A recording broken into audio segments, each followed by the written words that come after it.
In the meantime, the national leader of the South-South Pan-Niger Delta Forum, Edwin Clark, has advised President Bola Tinubu to call the Minister of the Federal Capital Territory, Nyesom Wike, to order over the ongoing crisis, a political crisis it is, rocking River State. Chief Clark says he's deeply disturbed by the reported plot to unlawfully remove the governor of River State, Siminalayi Fubara, who has spent only about 5 months in office. He also alleged that the sad episode is being orchestrated by the immediate past governor of River State and Minister of the Federal Capital Territory, Nyesom Wike. Edwin Clark warned that the president must act fast and avert the unfolding crisis in the interest of his administration, the nation's democracy, and that of the country at large. Well, Henry Ekine is the National Legal Advisor of the Committee for the Defense of Human Rights, CDHR, and he joins us via phone from the River State capital, Port Harcourt. Henry, it's nice to talk to you again, and thank you very much for your time. Yes, thank you for having me. Very good evening. All right, this is about 10 years since the last similar drama unfolded in River State, and today's incidents are not peculiar. Some have likened it to what happened when Rotimi Amechi was governor. What are the similarities between what happened in December 2013 and what's happening in October 2023? Oh, thank you. There are some clearly identifiable similarities. I think one will be clear that the crisis in the House of Assembly at the time, and then what is happening now, and then the reason for the crisis in the House of Assembly being that of a planned impeachment, or if you like, removal of the governor. When Rotimi Amechi was the governor of River State, there was that move as well to remove him from office, and then the crisis that erupted in the House of Assembly of River State, and it got to fiscal confrontation and assault, and then even the division amongst the members of the House of Assembly in River State at the time.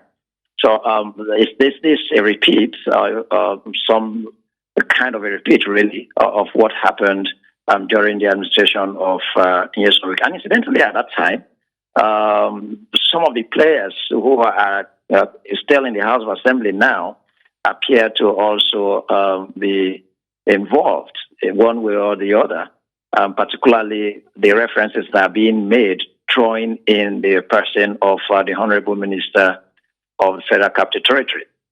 Under the Rotimi Amechi administration, he was the chief of staff to the former governor. But in this case, the only thing is that it hasn't come clear whether the Minister for the Federal Capital Territory is directly involved in all of this.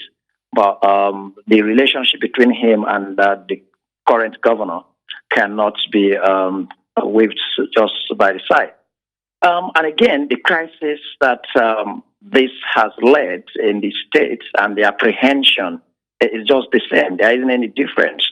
And then the reaction of the people is also the same in the sense that the palpability of the agitation of the control of government in the state, and when you have a minister at the federal capital at the time, and then the other time too, we had a minister who didn't seem to have a good relationship with the governor when his time was drawing to a close.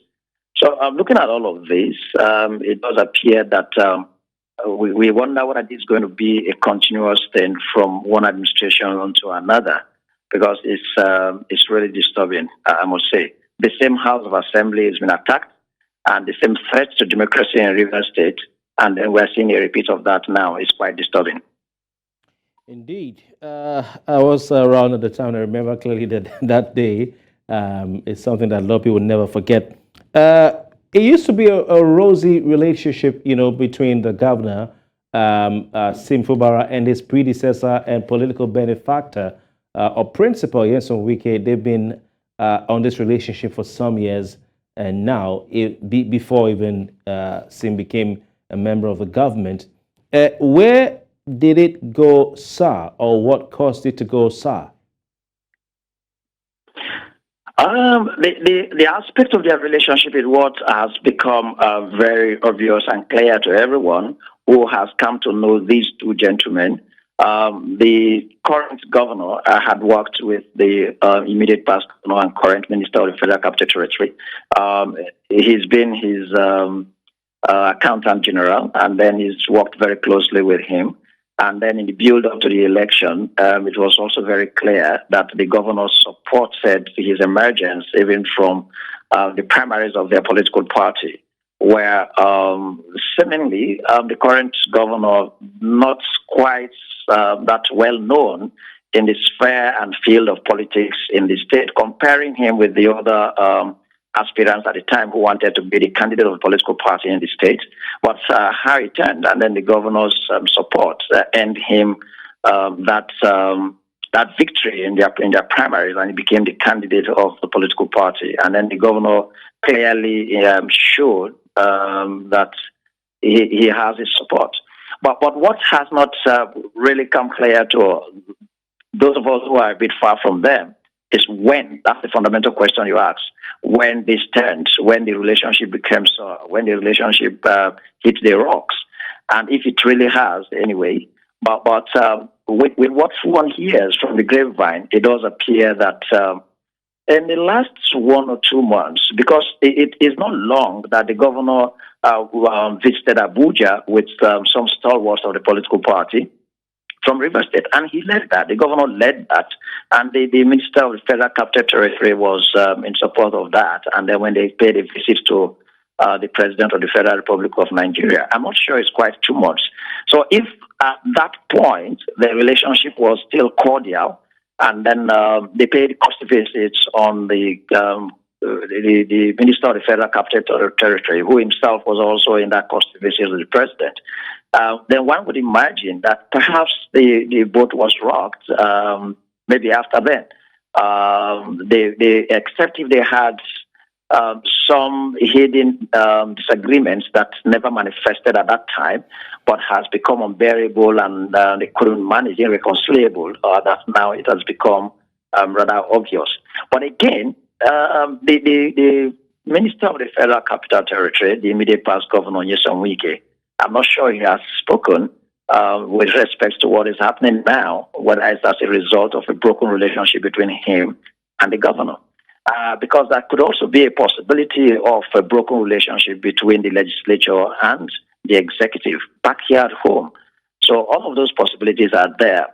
But it's also clear, some say, those who are close to them, as is almost common here, that it does appear that the relationship between the current governor and the immediate past governor doesn't seem to be as cordial and friendly as it used to be, that father-son relationship. Someone definitely right now is seemingly prodigal. Quite interesting, Henry Ekine. Wike's influence, but before we go to that, the governor carried out a massive shakeup of his cabinet across board from what we hear tonight. He also has, from what we gather, relieved the local government chairman, or removed them. What are your thoughts on that, coming from a legal point of view and also from a political point of view? The local government councils in Rivers State, at the last election, remain democratically elected executives of the local government in Rivers State, all 23 local government. So the issue with respect to the independence of local government and then from the control of the governor. But the local government laws of Rivers State enables the governor to suspend local government chairman and in some sense, at some point, even perhaps dissolve the council. The immediate past governor, I think, had some kind of suspension of some local government at some point.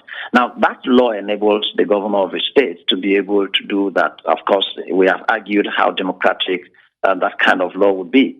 But I have also heard media reports today that there are moves to that effect. But I haven't personally confirmed whether that has actually been given any effect. At some point, when we are following the trend of the story this afternoon, that the governor was in a closed-door meeting with security heads of security agencies in Rivers State, and then part of what was contemplated was also the dissolution of local councils as the local government. But I'm not at the moment really quite aware personally if that announcement has been made.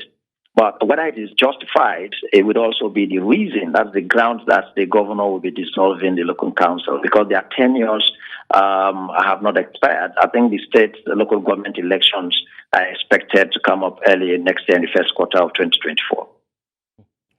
Henry Ekine, thank you very much for your time, and it's been a pleasure talking to you tonight. Yes, thanks very much for having me. It was my pleasure.